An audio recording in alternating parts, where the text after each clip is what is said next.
আজকের ঘুরতে যাওয়াটা শুধু যে একটা ঘুরতে যাওয়া তা কিন্তু নয়।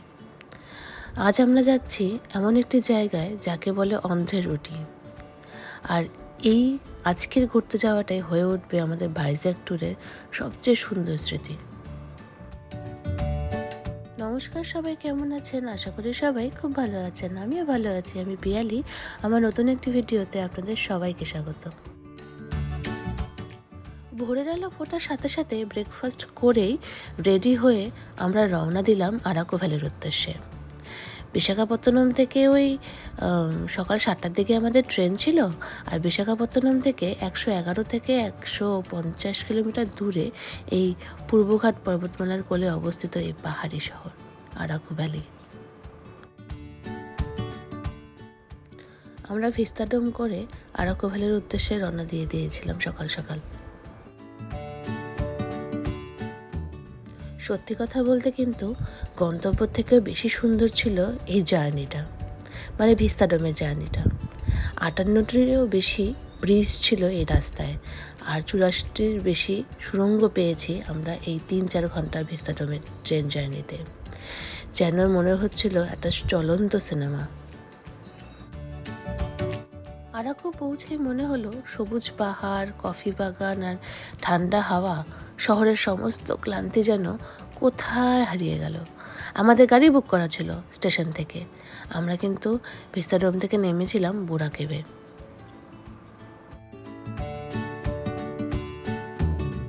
এরপর আমরা সবাই মিলে গেলাম বোরা কেভ ঘুরতে। আমার শরীরটা খারাপ লাগছিল বলে আমি আধা রাস্তা গিয়ে আর পুরোটা যেতে পারিনি। বাকিরা সবাই গিয়েছিল ঠিকই।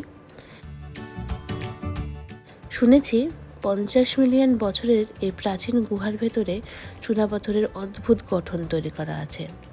প্রকৃতি যেন নিজের হাতে তৈরি করেছে এই অসাধারণ শিল্পকর্ম।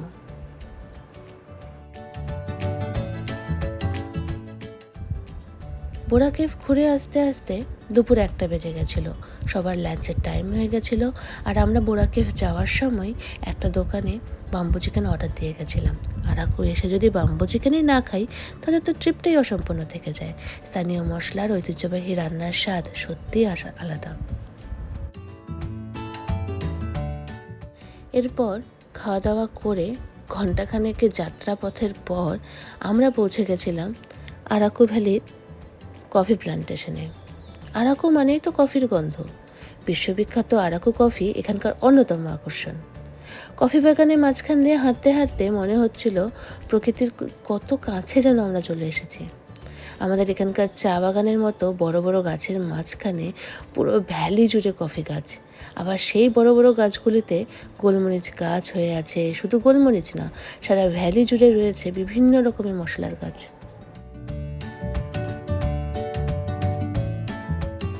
এরপর আমরা রওনা হলাম ট্রাইবাল মিউজিয়ামের উদ্দেশ্যে। আরাকু ভ্যালির উপজাতীয় সংস্কৃতিও সমানভাবে আকর্ষণীয় কফি প্ল্যান্টেশনের মতো। এখানকার স্থানীয় ঐতিহ্য, হস্তশিল্প আর বিখ্যাত ধিমসা নৃত্য এই জায়গাটিকে করে তোলে আরও অনেক অনেক জীবন্ত।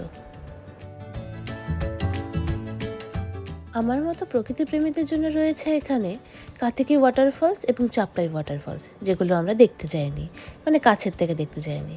লোকমুখে শুনেছি পাহাড়ের মাঝে বয়ে চলা জলের শব্দ একদম নাকি মন ছুঁয়ে যায়। তারপর অনেকটা যাত্রাপথ এই সুন্দর ভ্যালির মাঝখান দিয়ে। তারপর আমরা পৌঁছে গেছিলাম গালিকোন্ডা ভিউ পয়েন্টে, যেখান থেকে পুরো উপত্যকার প্যানোরামিক ভিউ দেখা যায়। এক কথায় অসাধারণ।